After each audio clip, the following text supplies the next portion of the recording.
Le département de l'éducation artistique et culturelle de l'ENS compte 4 filières et aujourd'hui nous allons faire une interview d'un étudiant en économie familiale et sociale afin que celui-ci puisse mieux nous expliquer ce que l'on entend par cette filière. Sans plus tarder, nous l'écoutons.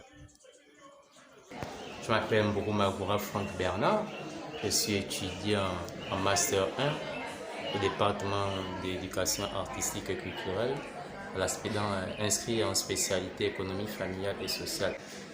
Déjà, pour parler de l'EFS, qu'est-ce qu'on pourra dire? On pourra dire que l'EFS est une discipline naissante dans son appellation, mais sinon elle existe déjà depuis plus de 30 ans dans le milieu éducatif gabonais sous l'appellation des arts ménagers. Voilà, c'est une discipline qui au départ était exclusivement réservée aux femmes parce qu'elle visait à autonomiser la femme gabonaise. Voilà. C'était une discipline qui s'appuyait beaucoup plus sur les techniques d'expression manuelle. On y enseignait beaucoup plus la couture, la gestion du ménage, des consorts. Voilà.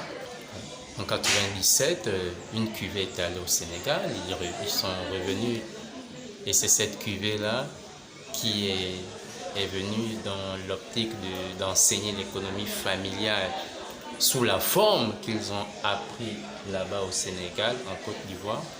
Voilà. Et l'économie familiale et sociale aujourd'hui se résume à trois domaines d'apprentissage que sont. Et le premier domaine, c'est la vie familiale et sociale. Deuxième domaine, c'est l'éducation sanitaire. Troisième domaine, c'est techniques d'expression manuelle. À travers ces différents domaines, les enseignements qui sont donnés visent à autonomiser, visent à développer l'esprit critique, l'esprit entrepreneurial, l'esprit indépendant du jeune élève futur adulte. L'économie familiale et sociale, comme je le disais, vise à développer un esprit entrepreneurial, un esprit conscient, un esprit respectueux des enjeux environnementaux, un esprit de créativité chez les jeunes élèves futurs adultes. Voilà. En gros, il faut souligner, et c'est important de le dire, parce que beaucoup sont restés sur l'ancienne appellation art ménager qui ne consistait qu'à prendre les rudiments les plus fondamentaux du ménage.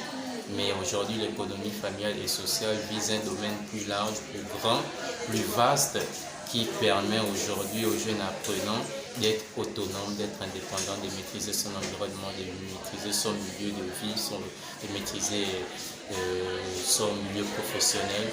Donc l'économie familiale et sociale, à travers ces enseignements, n'a pas la prétention de se substituer en cours de biologie, en cours de chimie, en cours de droit, mais plutôt de donner les rudiments essentiels aux élèves afin de résolver les situations, problèmes auxquels ils seront confrontés tout au long de leur vie.